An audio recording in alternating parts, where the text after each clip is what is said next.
ආයුබෝවන් යථාර්ථවාදීව ලෝකයේ දෙස බලන්නට සත්‍ය සිදුවීම් සම්පින්ඩනයක පුවත් දිගහැරුම ශ්‍රද්ධා රූපවාහිනී 6:30 ප්‍රධාන ප්‍රවෘත්ති විකාශය සමගින් මම ලකිඳුනුවංග ප්‍රථමයෙන් සිරස්තල.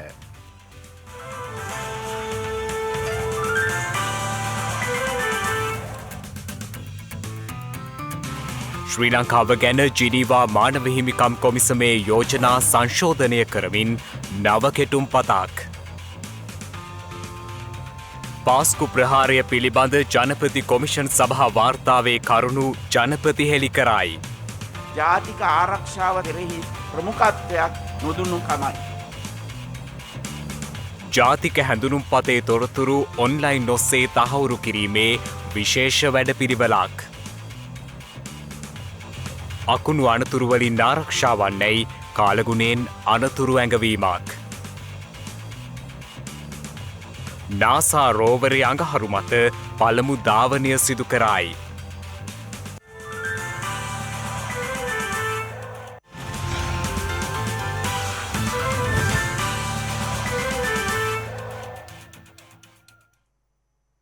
ජීනීවා මානව හිමිකම් මණ්ඩලයට ඉදිරිපත් වී ඇති ශ්‍රී ලංකාව පිළිබඳ යෝජනාව සංශෝධනයට ලක්ව තිබෙනවා. ලක්රජය ඉදිරිපත් කළ යෝජනා සලකා බැලීමෙන් අනතුරුව අදාළ සංශෝධිත යෝජනාව ඉදිරිපත් කරන බව මානව හිමිකම් මණ්ඩලය මීට පෙර ප්‍රකාශ කර තිබුණා. ඒ අනුව ඊයේ ඉදිරිපත් කර ඇති යාවත්කාලීන කළ ශ්‍රී ලංකාව පිළිබඳ යෝජනාව මගින් කැපී පෙනෙන වෙනස්කම් කිහිපයක් සිදු කර ඇති බව සඳහන්.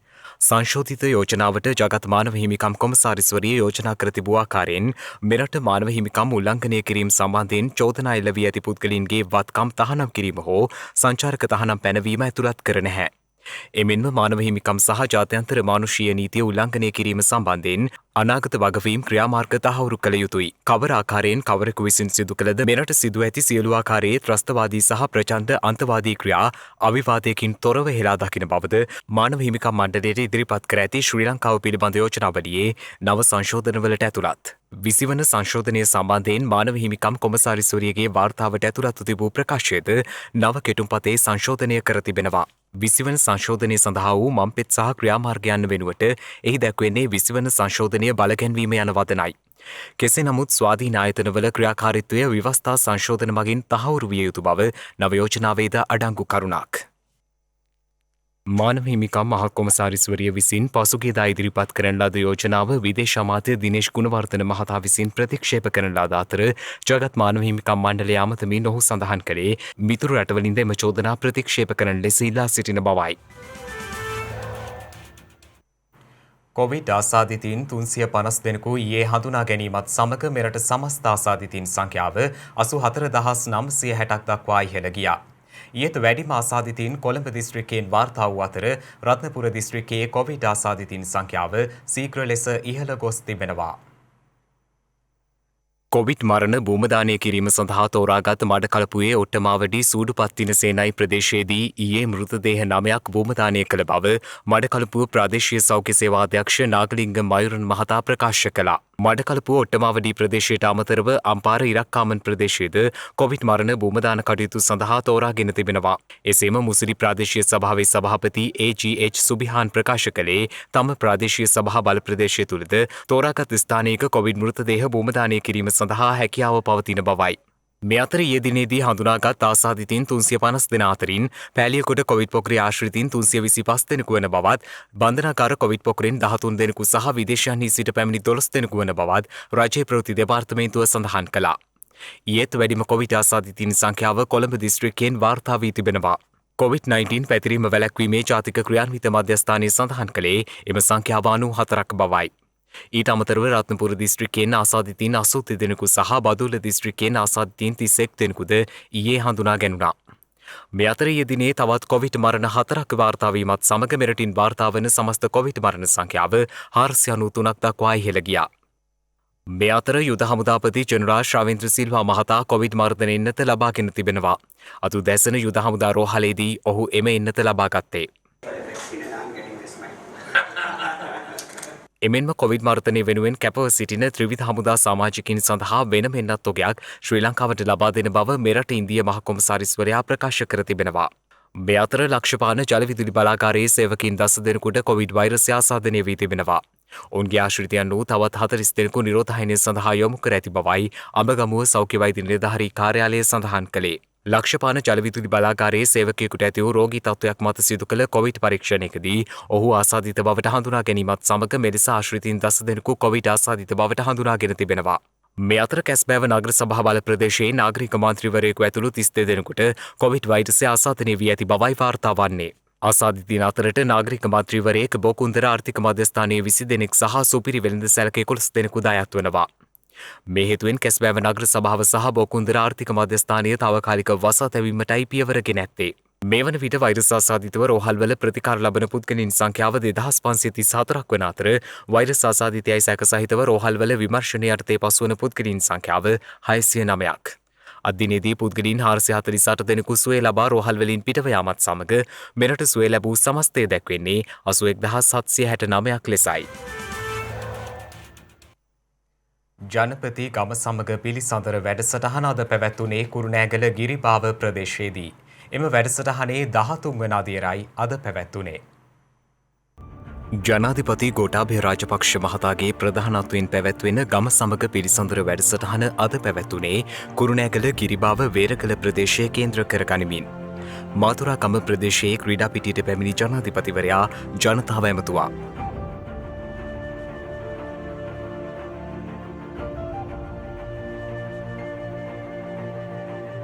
මේ අවුරුද්දේ පෙබරවාරි 15 වෙනිදා තමයි මට මේ කොමිසම වාර්තාව බාර දුන්නේ. එතකොට දැන් මේ කොමිෂන් සභාවේ වාර්තාව දිහා බැලුවම පැහැදිලිවම කොමිෂන් සභාව විවිධ අවස්ථාවෙන්දී කාටද මේකේ වගකීම දිය යුත්තේ කියන එක පැහැදිලිවම කියලා තියෙනවා. පාස්කු ඉරිදා ප්‍රහාර සඳහා මූලික හේතුවක් වන්නේ ජාතික ආරක්ෂාව සහ ආරක්ෂාව කෙරෙහි වැඩි අවධානයක් හා ප්‍රමුඛත්වයක් නොදුන්නු කමයි.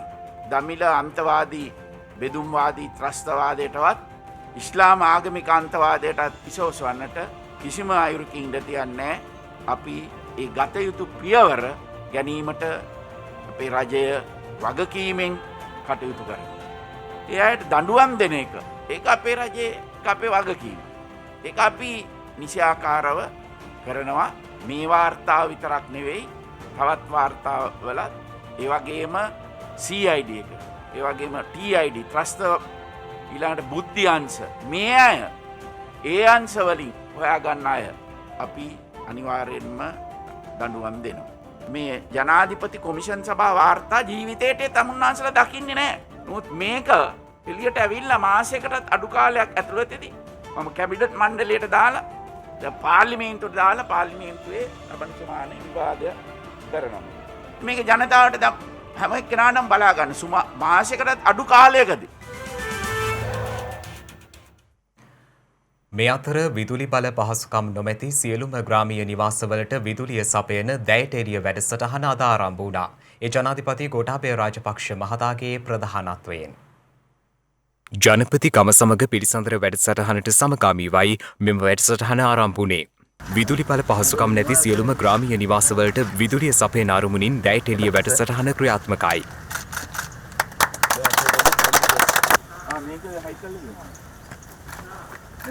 මෙම වැඩසටහන මගින් විදුලිය නොමැති සමෘද්ධිලාභී සහ සමෘද්ධි පොරොත්තු ලේඛනයේ සිටින සියලු අඩු ආදායම්ලාභී ජනතාවට විදුලිය සැපයනු ඇති. විදුලි බල මණ්ඩලය විසින් නොමිලේ විදුලි බල සම්බන්ධතාවය ලබා දෙනු ඇති අතර නිවස වෛරින් කිරීමට සමෘද්ධි බැංකුව සහන පොලියට ණය පහසුකම් සැපයීමට සැලසුම් කර තිබෙනවා. මෙම වසර අවසානයට පෙර හඳුනාගත් සියලු නිවාසවලට විදුලිය ලබා දීමට රජය අපේක්ෂා කරන බවයි ජනාධිපති මාත්‍යාංශය සඳහන් කළේ. අමාත්‍ය ජොන්ස්ටන් ප්‍රනාන්දු විදුලි බල අමාත්‍යංශයේ ලේකම් වසන්තා පෙරේරා විදුලි බල මණ්ඩලයේ සභාපති විජිත හේරත් සමෘද්ධි අධ්‍යක්ෂ ජෙනරාල් බන්දුර තිලකසිරි යන මහත්ම මහත්මීන් පිරිසක් මෙම අවස්ථාවට එක්ව සිටියා. දිවයිනේ දිස්ත්‍රික්ක 10ක් සඳහා කාලගුණ අනතුරු ඇඟවීම් නිවේදනයක් කාලගුණ විද්‍යා දෙපාර්තමේන්තුව නිකුත් කර තිබෙනවා. ඒ අනුව ප්‍රදේශ කිහිපයකටම ගිගුරුම් සහිත වැසි සමග ප්‍රබල අකුණු ඇතිවීමේ වැඩි හැකියාවක් පවතින බවයි එම දෙපාර්තමේන්තුව දැනුම් දෙන්නේ. ඒ අනුව කාලගුණ විද්‍යා දෙපාර්තමේන්තුව දැනුම් දෙන්නේ මධ්‍යම සබරගමුව දකුණ සහ බස්නාහිර පළාත්වල තැනින් තැන ගිගුරුම් සහිත වැසි සමග ප්‍රබල අකුණු ඇතිවීමේ වැඩි හැකියාවක් පවතින බවයි. ඇතැම් ස්ථානවලට මිලිමීටර 75ට වැඩි තරමක තද වැසි අපේක්ෂිතයි. අකුණු මගින් ඇතිවන අනතුරු අවම කර ගැනීම සඳහා අවශ්‍ය පියවර ගන්නා ලෙසයි කාලගුණ විද්‍යා දෙපාර්තමේන්තුව දැනුම් දෙන්නේ. අකුණු සහ ගිගුරුම් සහිත තත්ත්වයන් පවතින අවස්ථාවලදී එලිමහනේ හෝ ගස්යට නොසිට ආරක්ෂිත ගොඩනැගිල්ලක් හෝ සංවෘත වාහනයක් තුළ රැඳී සිටින ලෙසද කුඹුරු තේවතු ක්‍රීඩා පිටි මෙන්ම ජලාශ වැනි විවෘත ස්ථානවල රැඳී සිටීමෙන් වළකින ලෙසද කාලගුණ විද්‍යා දෙපාර්තමේන්තුව දැනුම් දෙනවා. එමෙන්ම රැහැන් සහිත දුරකථන සහ විදුලියට සම්බන්ධ කරන ලද විදුලි උපකරණ භාවිතයෙන් වළකින ලෙසත් බයිසිකල් ට්‍රැක්ටර් සහ බෝට්ටු වැනි විවෘත වාහන භාවිතයෙන් වළකින ලෙසත් තද සුළං හේතුවෙන් ගස් සහ විදුලි රැහැන් බිම ඇද වැටීමට හැකියාව පවතින හේයින් ඒ පිළිබඳව සැලකිලිමත් වන ලෙසත් කාලගුණ විද්‍යා දෙපාර්තමේන්තුව වැඩිදුරටත් ජනතාවට දැනුම් දෙනවා. කූට ලේඛන සකස් කර වාහන ජාවාරම්භක යෙදෙන පුද්ගලින් දෙදෙනෙකු බස්නාහිර බුද්ධි කොට්ටාසය මගින් අත්අඩංගුවට ගෙන තිබෙනවා. ව්‍යාජ ලියාපදිංචි ලේඛන සකස් කර අඩු මුදලකට එම වාහන විකිණීම ජාවාරම්කරුවන් විසින් සිදු කරන බවයි පොලිස් මාධ්‍ය ප්‍රකාශක නියෝජ්‍ය පොලිස්පති අජිත් රෝහණ මහතා සඳහන් කළේ. යතුරු පැදි ත්‍රීරෝධ රථ සොරකම් කිරීම පිළිබඳව ප්‍රවණතාවයක් දක්නට ලැබෙනවා විවිධ ප්‍රදේශවල සිදුවීම් අනුව ඊයේ දිනේදීත් යතුරු පැදි සොරකම් 3ක් සහ ත්‍රීරෝධ රථ සොරකමක් වාර්තා වී තිබෙනවා. ඔබ යම් ස්ථානයකදී ඔබේ යතුරු පැදිය ගාල් කරනවා නම් නවතා තබනවා නම් එය හොඳම ආරක්ෂිත ස්ථානයක් විය යුතුයි. සංවිධානාත්මකව අපරාධ කරුවන් කණ්ඩායමක් මෙන්ම මත්කුඩු වලට ඇබ්බැහිවන් කණ්ඩායමක් මෙවැනි ආකාරයේ අපරාධ සිදු කරන බවට වාර්තා වී තිබෙනවා. ඒ වගේම මෙම යතුරු පැදි ත්‍රිරෝධ රථ මිලට ගන්නා පුද්ගලයන්ගෙන් අපි ඉල්ලා සිටිනවා නිරන්තරයෙන්ම එහි ලියාපදිංචි සහතිකය අයිතිකරු පිළිබඳව පරීක්ෂා කර බලා ඒවා මිලදී ගන්න. නැතහොත් ඔබත් මෙවැනි අපරාධයක සැකකරුවෙකු බවට පත් වෙන්නට පුළුවන්. ඒ වගේම සිරිත් පරිදි චේතනාන්විතව යතුරු පැදි ත්‍රිරෝධ රථ ඒවායේ කොටස් මිලදී ගන්නා පුද්ගලයන් සොයා දැවැන්ත මෙහෙයුමක් අපි ක්‍රියාත්මක කිරීමට බලාපොරොත්තු වෙනවා. එමෙන්ම බස්නාහිර පළාත් බුද්ධි කොට්ටාශය මගින් සැකකරුවන් දෙදෙනෙකු ඊයේ අත්අඩංගුවට ගෙන තිබෙනවා. ඔවුන් අත්අඩංගුවට ගෙන තිබෙන්නේ යම් වාහන කුලියට දෙන ස්ථානවලින් ඒ වගේම වාහන කුලියට දෙන පුද්ගලයන්ගෙන් වාහන ලබාගෙන එම වාහනවල ව්‍යාජ ලියාපදිංචි පොතක් සකස් කර තවත් පාර්ශවයකට විකිණීම සම්බන්ධයෙන් මේ පුද්ගලයන් ඒ ආකාරයට වාහන කුලියටගෙන ඉන්පසුව තවත් පාර්ශවයකට විකිණීම සිදු කරනවා. ඒ වගේම ඔවුන් ඉන්පසුව අතුරුදහන් වීමක් සිදු කරනු ලබනවා. ඔවුන් ලබා දී තිබෙන්නේ ව්‍යාජ ලිපිණයන් ඒ වගේම ව්‍යාජ හැඳුනුම්පත් අංක බවට අනාවරණය වී තිබෙනවා. ඒ අනුව ඔබ යම් වාහනයක් කුලියට දෙනවා නම් ඔබ වාහන කුලියට දෙන ආයතනයක හිමිකරුවෙක් කළමනාකරුවෙක් නම් මේ පිළිබඳව ප්‍රවේශමෙන් කටයුතු කරන්න. මේ අත්අඩංගුවටගත් පුද්ගලයන් දෙදෙනා මේ ආකාරයට වාහන ලබාගෙන විකිණීමේ සිද්ධීන් 17ක් පිළිබඳව තොරතුරු ලැබී තිබෙනවා. මේ ගැන තවදුරටත් පරීක්ෂණ සිදු කරනු ලබනවා. ජාතික හැඳුනුම්පත් තොරතුරු මාර්ගගත ක්‍රමය ඔස්සේ තහවුරු කිරීමේ විශේෂ වැඩපිළිවෙලක් ආරම්භ කර තිබෙනවා. පුද්ගලින් ලියාපදිංචි කිරීමේ දෙපාර්තමේන්තුව සඳහන් කළේ රාජ්‍ය ආයතන මගින් සේවා අවශ්‍යතා ඉටු කර ගැනීමේදී එම ආයතනවල සේවාලාභීන්ගේ කැමැත්ත මත ජාතික හැඳුනුම්පතේ තොරතුරු සහතික කර ගැනීමේ හැකියාව පවතින බවයි. ඒ අනුව පුද්ගලින් ලියාපදිංචි කිරීමේ දෙපාර්තමේන්තුවේ කොමසාරිස්වරයා සඳහන් කර ඇත්තේ ශ්‍රී ලංකා තොරතුරු හා සංනිවේදන තාක්ෂණ නියෝජිත ආයතනයේ තාක්ෂණික දායකත්වයෙන් මෙම වැඩසටහන සිදු කෙරෙන බවයි.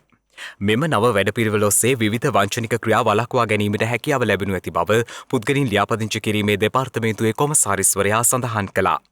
එමෙන්ම මෙවන විටත් පුද්ගල දත්ත ඔන්ලයින් ක්‍රමවේදයට තහවුරු කිරීමේ සේවාව ලබා ගැනීමට ශ්‍රී ලංකා සුරකුම්පත් විනිමය කොමිෂන් සභාව ආගමන හා විගමන දෙපාර්තමේන්තුව ඇතුළු ආයතන රැසක් මේ සඳහා ගිවිසුම් ගත වී තිබෙනවා. එසේම ඉදිරියේදී විශ්‍රාම වැටුප් දෙපාර්තමේන්තුව ඇතුළු තවත් ආයතන රැසක් සමග ගිවිසුම් ගත වීමට නියමිත බවයි පුද්ගලින් ලියාපදිංචි කිරීමේ කොමසාරිස් ජෙනරාල්වරයා සඳහන් කළේ.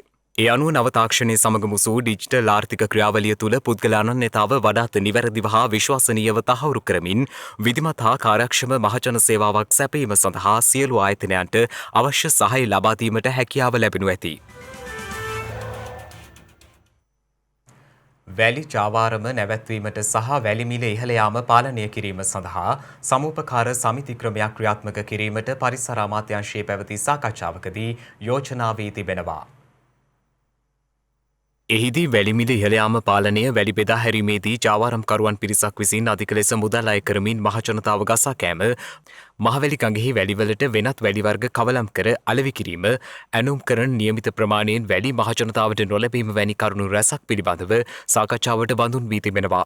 මනම්පිටියේ වැලිකියුප් 3ක වැලි ටිප එකක් රුපියල් 14,000ක් වැනි මිලක් වුවද ඒවා කොළඹ ඇතුළු අනෙකුත් ප්‍රදේශවලට ප්‍රවාහනය කිරීමෙන් අනතුරු අලෙවි වන්නේ රුපියල් 65,000ක් වැනි මුදලකටයි. ඒ හේතුවෙන් වැලිමිල ඉහළ යාම වැළැක්වීම සඳහා සුදුසු වැඩපිළිවෙලක් වහාම සකස් කරන ලෙස මෙම සාකච්ඡාවේදී පරිසර අමාත්‍යවරයා භූවිද්‍යා සමීක්ෂණ හා පතල් කාර්යාංශයේ නිලධාරීන්ට උපදෙස් ලබා දී තිබෙනවා. එමෙන්ම වැලිජාවාරම නැවැත්වීමටත් වැලිමිල ඉහළ යාම පාලනය කිරීම සඳහා සමුපකාර සමිති ක්‍රමයක් මගින් වැලි කැණීම් කටයුතු හා බෙදා හැරීම් සිදු කිරීමට මෙහිදී යෝජනා වූ බවයි පරිසර අමාත්‍යාංශය නිවේදනය කළේ. ඒ අනුව මඩකලපුව ත්‍රිකුණාමලය හා පොළොන්නරුව දිස්ත්‍රික්ක තුනෙහි තෝරා ගන්න ලද ස්ථාන 6ක් ආශ්‍රිතව වැලි කැණීම් කරන්නන්ගේ සමුපකාර සමිති පිහිටුවීමත් වැලි කැණීම හා ප්‍රවාහනය සඳහා නියාමන ව්‍යාපෘතියක් එම දිස්ත්‍රික්ක තුන ආශ්‍රිතව ක්‍රියාත්මක කිරීමටත් තීරණය වී තිබෙනවා. දැන් සිව්දෙසින් වාර්තා වූ පුවත් කිහිපයක් සමගින් සිව්දෙසින් පුවත්.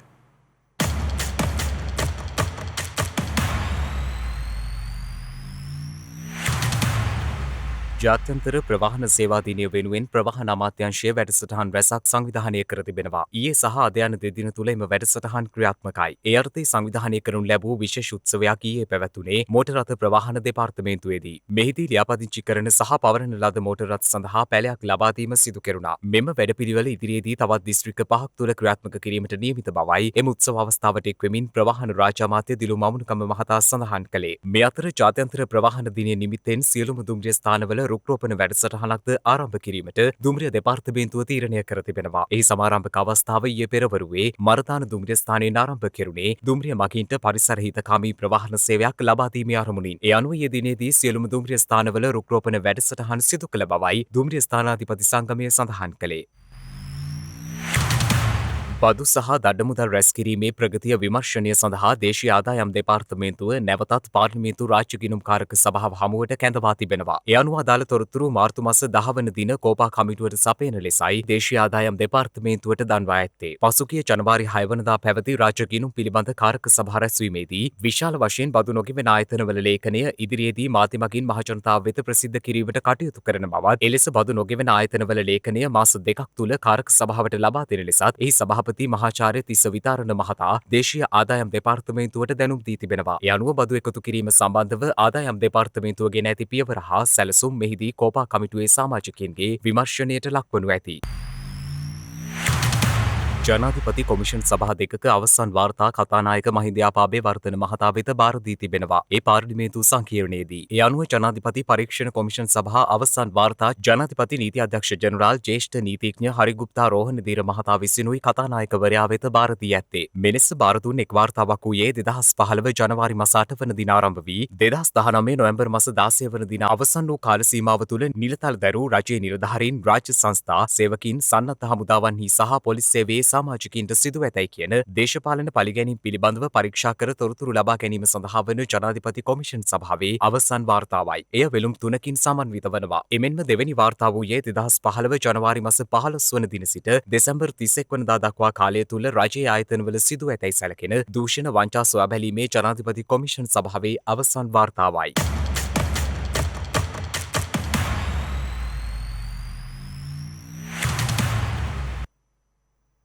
සංවර්ධනය වෙමින් පවතින රටක් ලෝකයක් ගැන සිතමින් ලෝකයට යහපත් දෙය ලබා දෙනවා නම් ඒ රට සැබවින්ම සංවර්ධිත රටක්. දළ ජාතික නිෂ්පාදනයට වඩා දළ ජාතික සතුටට මුල් තැන ලබා දුන් රටක් මේ. භූතානය හිමාලය කඳුකරේ පිහිටි කුඩා රටක්. වඩාත් ජනාකීර්ණ රටවල් දෙකක් අතරට මැදි වෙලා පිහිටි රටක්. ඒ චීනය සහ ඉන්දියාව. භූතානය දියුණු වෙමින් පවතින රටක්. ඒ දියුණු වීමට හේතුව රට පාලනය කළ අසාමාන්‍ය රජවරු. ඒ රජවරු වැඩ කළේ වෙහෙස මහන්සියෙන්. අරමුණුනේ රට සංවර්ධනය කිරීම. සමාජ සංවර්ධනය, පාරිසරික තිරසාර බව මේ සියල්ල කෙරෙහි රජවරුන්ගේ අවධානය යොමුව තිබුණා. සංස්කෘතිය රැක ගැනීම එයත් ප්‍රධාන තැනක්. සියල්ල විධිමත් පාලනයක්. අපි මෙම සංවර්ධනයට පරිපූර්ණ ප්‍රවේශය ලෙස හඳුන්වමු. දළ ජාතික සතුට හෝ GNH 1970 කාලේ අපේ හතරවන රජු ප්‍රසිද්ධී භූතානය සඳහා දළ ජාතිය නිෂ්පාදනයට වඩා දළ ජාතික සතුට වඩා වැදගත් බව ප්‍රකාශ කළා. එතැන් සිට භූතානයේ සියලු සංවර්ධනය GNH විසින් මෙහෙයවනු ලැබුවා. අපේ මුළු දළ දේශීය නිෂ්පාදිතය ඩොලර් බිලියන 2කට වඩා අඩුයි. මම දන්නවා මෙහි සිටින සමහරෙක් ඊට වඩා වටිනවා. තනි තනිවම මගේ රටේ ආර්ථිකයට වඩා අපේ ආර්ථිකය කුඩායි. නමුත් එය සිත් ගන්නා සුළුතනක්. අධ්‍යාපනය සම්පූර්ණයෙන්ම නොමිලේ. සියලුම පුරවැසියන්ට නොමිලේ පාසල් අධ්‍යාපනය. වෙහෙස මහන්සි වැඩ කරන අයට විද්‍යාල අධ්‍යාපනය. සෞඛ්‍ය ආරක්ෂාවත් නොමිලේ. වෛද්‍ය උපදෙස්, වෛද්‍ය ප්‍රතිකාර, ඖෂධ සියල්ලම සපයනු ලබන්නේ රජයෙන්. අපි අපේ සීමිත සම්පත් ඉතා පරිස්සමින් භාවිත කරන්නේ. අපි දළ ජාතික සතුට යන මූලික මෙහෙයුමට විශ්වාසවන්තව සිටිය නිසා එය සාරධර්ම සමග සංවර්ධනයයි. අපේ ආර්ථිකය කුඩයි. අපිට ශක්තිමත් කළ යුතුයි. ආර්ථික වර්ධනය වැදගත්. නමුත් ආර්ථික වර්ධනය අපේ අද්විතීය සංස්කෘතියට වළකැපීමෙන් නොපැමිණිය යුතුයි. අද වන විට භූතානයේ සංස්කෘතිය සමෘද්ධිමත්. ඔවුන් නිතරම ඔවුනට හිමි කලාව සංස්කෘතිය සමරනු ලබනවා. ආහාර සහ උත්සව ස්වාමීන් වහන්සේලා සහ ආරාම ජාතික ඇඳුම මේ සියල්ලම ඔවුන් සමරනු ලබනවා. මගේ රටින් 72% වනාන්තර ආවරණය යටතේ පවතින්නේ. අපේ ව්‍යවස්ථාව ඉල්ලා සිටිනවා අවම වශයෙන් 60%ක් භූතානයේ මුළු භූමි ප්‍රමාණයෙන් වනාන්තර ආවරණය යටතේ පැවතිය යුතු බව සෑම විටම අහම්බෙන් අපේ රජතුමා මෙම ව්‍යවස්ථාව භාවිත කළේ ප්‍රජාතන්ත්‍රවාදය අප මත පැටවීමට. අපේ මිනිසුන්ට ප්‍රජාතන්ත්‍රවාදය අවශ්‍ය නැහැ. අපි ඒ ඉල්ලුවේ නැහැ. අපි ඒ වෙනුවෙන් සටන් කළේ නැහැ. ඒ වෙනුවට අපේ රජතුමා ප්‍රජාතන්ත්‍රවාදය අප මත පැටවුණා. බලකිරීම තුළින් ඔහු ඒ ව්‍යවස්ථාවේ ඇතුළත් කළා. නමුත් ඔහු තවත් ඉදිරියට ගියා. ඔහු ආණ්ඩුක්‍රම ව්‍යවස්ථාවේ විධිවිධාන ඇතුළත් කළා. ජනතාවට රජවරු දෝෂාභියෝගයට ලක් කළ හැකි ආකාරයට. සහ අපි සියලු රජවරු විශ්‍රාම යාමට අවශ්‍ය බවට මෙහි ප්‍රතිපාදන ඇතුළත් කළා. වයස අවුරුදු 65දී. සත්‍ය තමයි. අපට දැනටමත් විශ්‍රාමගේ රජෙක් ඉන්නවා. ඔහු විශ්‍රාමගේ ජනප්‍රියත්වයේ හිණිපෙත්තේ සිටියේදී. වයස අවුරුදු 51දී. 10 years ago, භූතානය ලෝකයේ ජෛව විවිධත්ව උණුසුම් ස්ථානවලින් ඉතිරි වැති කිහිප තැනින් එකක්. ඒ නිසා භූතානය කාබන් උදාසීන රටක්. දේශගුණික විපර්යාස සමග තර්ජනයකට ලක්ව ඇති ලෝකයක භූතානය කාබන් උදාසීන රටක්. we generate from a fast flowing river. ඇත්ත වශයෙන්ම කිව්වොත් භූතානයේ කාබන් උදාසීන රටක් නෙවෙයි. ඒ කාබන් රිනයි. භූතානයේ කාබන් ඩයොක්සයිඩ් ටොන් මිලියන 2.2ක් ජනනය කරනු ලබනවා. නමුත් එරට ඇති වනාන්තර කාබන් ඩයොක්සයිඩ් උදාසීන කිරීමට අවශ්‍ය ප්‍රමාණයට වඩා 3 ගුණයක් ක්‍රියාකාරී. භූතානයේ පුනර්ජනනීය විදුලි අපනයනය කරනවා. එලෙස ජනනය කරන පිරිසිදු ශක්තිය වටපිටාවේ කාබන් ඩයොක්සයිඩ් ටොන් මිලියන 6ක් පමණ අඩු කරනවා. That's exactly what we are working at. භූතානය ලෝකය ගැන සිතමින් වෙහෙසෙන රටක්. තවමත් ඔවුනගේ කතාව ඉවර නැහැ. එය තවත් පුළුල් පරාසයකට විහිදී යනවා.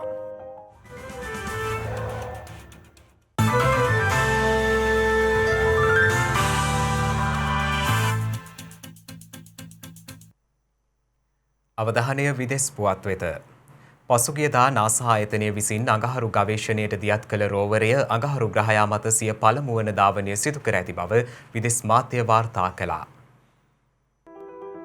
ඒ අනුව පර්සිවන්ස් රෝවරය අඩි 21ක් පමණ ගමන් කරමින් එය ජෙසරෝ ආවාටයට වඩා කෙටි දුරක්ද ගමන් කරමින් අඟහරු ග්‍රහයා මත සිය පළමු වන ධාවනය සිදු කර ඇති බවයි විදෙස් මාධ්‍ය වාර්තා කළේ. විනාඩි 33ක පළමු වන පරීක්ෂණ ධාවනය ඇදහිය නොහැකි තරම් හොඳින් සිදු වූ බවද පර්සිවන්සී ධාවනයන් පිළිබඳ ඉංජිනේරුවරු පෙන්වා දෙනවා. ඒ අනුව පර්සිවන්ස් රෝවරයේ මෙම ධාවන උත්සාහය සිදු වූ ආකාරය විදහා දක්වමින් අඟහරු පෘෂ්ඨය මත එම රෝවරයේ රෝද සලකුණු දැක්වෙන ආකාරයේ දසුන් පෘථිවිය වෙත එවා ඇති බවයි විදෙස් මාධ්‍ය වාර්තා කළේ.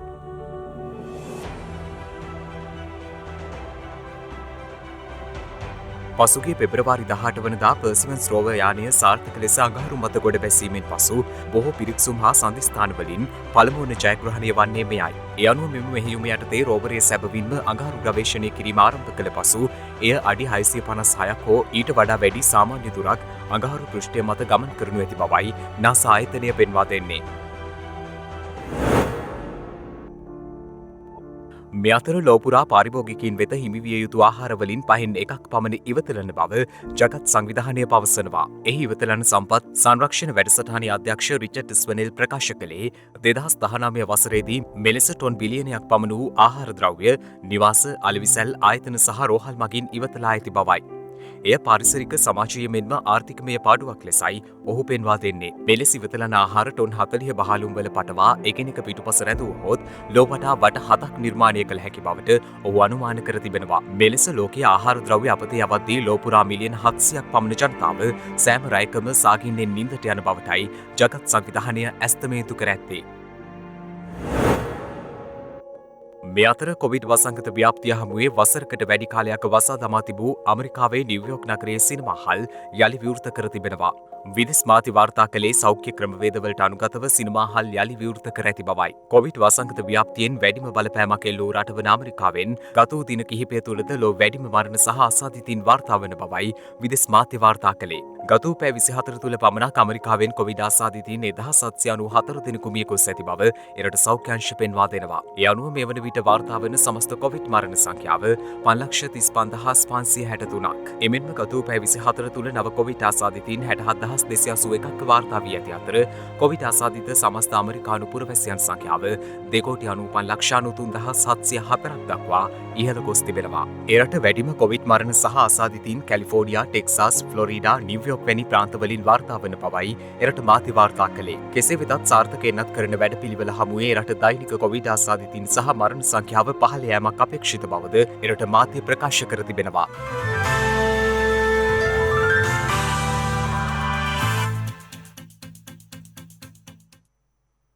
දිනක සටහන් නිමවන්නට මතෙන් හෙට දවසේ වැදගත්කම ගැනයි මේ අවධානය.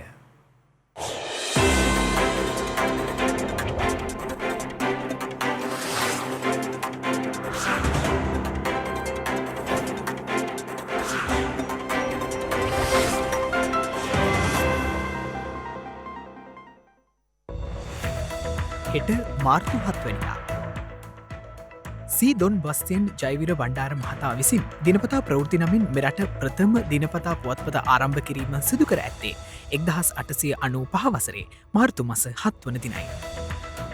ලොව පළමුවරට ස්ථිර ඡායාරූපයක් සෑදූ ජෝසප් නිප්සේ උපත ලබා ඇත්තේ 1765 වසරේ මාර්තු මස 7 වන දිනයි. ඇලෙක්සන්ඩර් ග්‍රැම්බෙල් විසින් සිය දුරකථනය සඳහා පේටන් බලපත්‍රය ලබාගෙන ඇත්තේ 1876 වසරේ මාර්තු මස 7 වන දිනයි.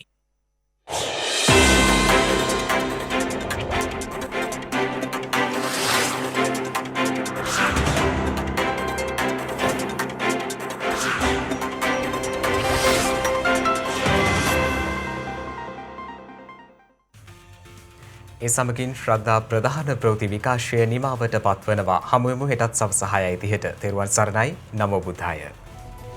මෙවැනි වැදගත් පුවත් නැරඹීම සඳහා ශ්‍රද්ධා TV News YouTube channel එක subscribe කර සීනුව සලකුණ වන්න.